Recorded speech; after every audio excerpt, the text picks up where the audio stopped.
আহ চারিদিকে এত চিন্তা, ব্যবসা বাণিজ্য হাল ভালো না।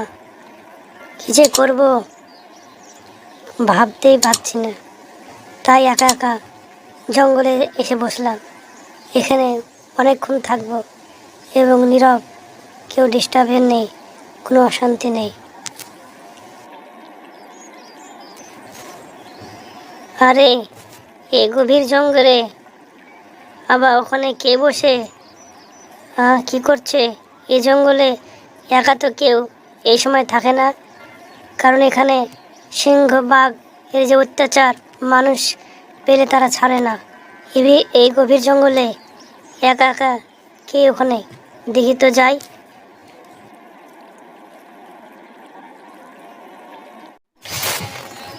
আসসালামু আলাইকুম ওয়া রাহমাতুল্লাহি ওয়া বারাকাতুহু। ওয়ালাইকুম আসসালাম ওয়া রাহমাতুল্লাহি ওয়া বারাকাতুহু। কে আপনি ভাই? আপনাকে তো চিনতে পারলাম না।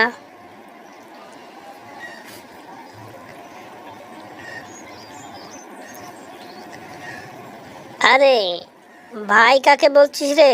আমাকে তুই চিনতে পারছিস না? হ্যাঁ, না না চিনার ভান করছিস? এত বড় হয়ে গেছিস, এত টাকা পয়সা হয়ে গেছে বলে আমাকে চিনতে পারছিস না? আরে সারফরাজ নাকি? তোকে তো আমি ঠিক চিনতে পারিনি রে। আসলে দোষটা আমারই। আমি খুব চিন্তায় রয়েছি জানিস, খুব মনে দুঃখ। এত দুঃখ যে জঙ্গলে এসেছি একা একা থাকা কিছুটা সময় পার করার জন্যে, তাই এখানে নির্ঝুম এলাকায় এসে বসে আছি। তুই কি ব্যাপার এই গভীর জঙ্গলে? তুই এখানে কি করছিস?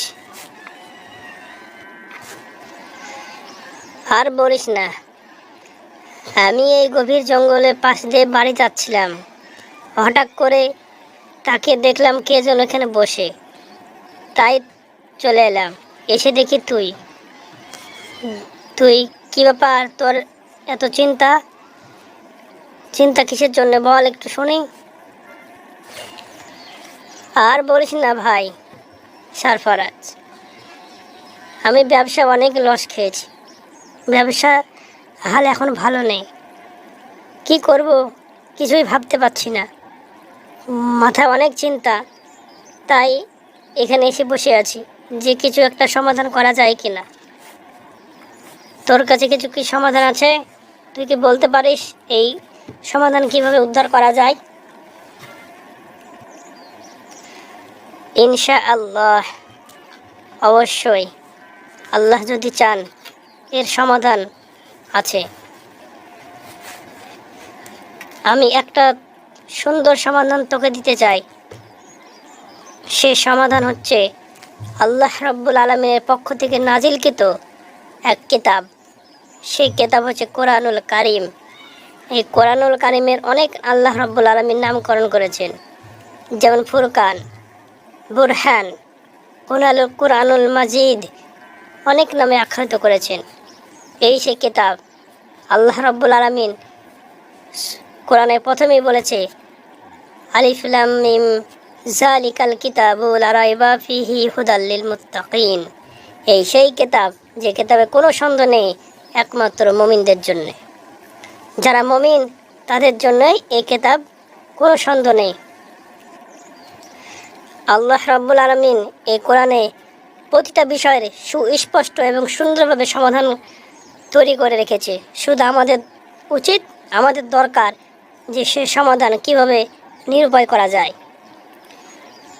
আল্লাহ রাব্বুল আলামিন এই কোরআনে সুন্দরভাবে, স্পষ্টভাবে, বিস্তারিতভাবে বর্ণনা করেছে এই মানুষের জন্যে, যাতে মানুষ সঠিক রাস্তা পেতে পারে এবং সঠিকভাবে চলতে পারে। সমস্ত কিছুর সমাধান এই কোরআনে আল্লাহ রাব্বুল আলামিন স্পষ্ট ভাষায় লিখে দিয়েছে শুধু মানুষের জন্যে। আল্লাহ রাব্বুল আলামিন এই কোরআনে বলছে যে তোমরা এই কোরআনকে নিয়ে কি চিন্তা ভাবনা করো না। এই কোরআন তোমাদের জন্য সমাধান, এই কোরআন তোমাদের জন্য উপদেশ। এই কোরআন যদি তোমরা মেনে চলো, তোমাদের সমস্ত কিছু সমাধান পেয়ে যাবে এবং সমস্ত বিপদ থেকে তোমরা উদ্ধার পাবে, আখেরাত এবং পরকাল।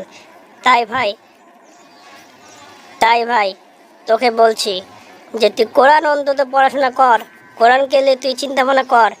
তুই যে আজ ব্যবসায় হাল ভালো নেই বলে চিন্তা মগ্ন হয়ে জঙ্গলে এসে বসে আছিস, কিন্তু এই চিন্তা করার কোনো কারণ নেই। কারণ আল্লাহ রাব্বুল আলামিন এই ধনসম্পদ, এই প্রাচুর্যতা কিছুই অস্থায়ীভাবে সৃষ্টি করেনি, ক্ষণিকের জন্যে, কয়েকটা সময় মাত্র, কয়েকটা সেকেন্ড মাত্র।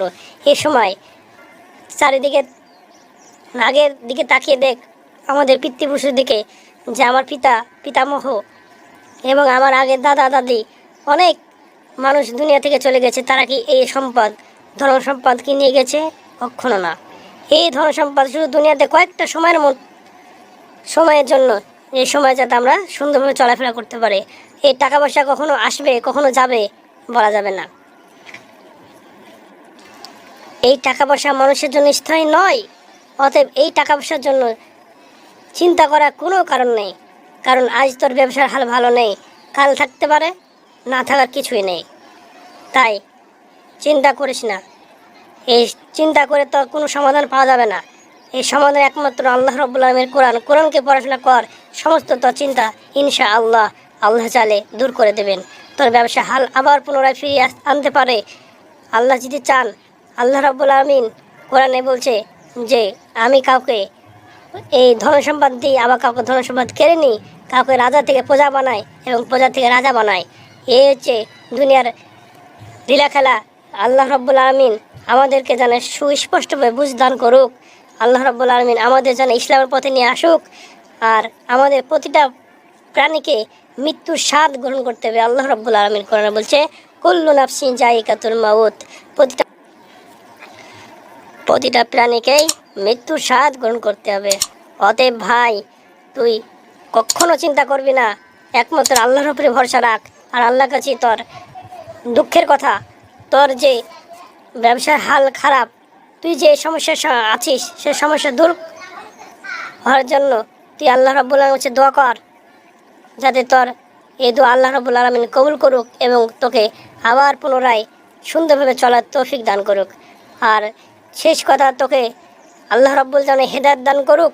আল্লাহ রাব্বুল আলামিন যা তোকে সঠিক রাস্তা দেখায়। তোকে আমার একটাই বিনীত রিকোয়েস্ট যে তুই আজ থেকে 5 ওয়াক্ত সালাত, রোজা, হজ, যাকাত, ইসলামের যে আল্লাহ রাব্বুল আলামিন ফরজ বিধানগুলো নাজিল করেছে মানুষের জন্য, সে ফরজ বিধানগুলো যাতে মানতে পারিস সেই দোয়া করে। এবং তুইও চেষ্টা কর যাতে তুই ইসলাম, আল্লাহ রাব্বুল আলামিন যাতে আমাকে কোরআন বুঝে বুঝে পড়ার এবং কোরআন মেনে চলার তৌফিক দান করুক। আল্লাহ রাব্বুল আলামিন এই কোরআন যাতে আমার জীবনের সেরা বিধান হয়, এই কোরআনই যাতে আমি মানতে পারি আর কোরআনই যাতে আনুগত্য করতে পারি। আল্লাহ রাব্বুল আলামিনের কাছে অনেক অনেক শুকরিয়া। আজকে এ অবধি বন্ধু, যাই বাড়ি। অনেক কথা হলো। ইনশাআল্লাহ আল্লাহ চাইলে অবশ্যই আমি আজ থেকে সৎ এবং সঠিকভাবে চলার চেষ্টা করব।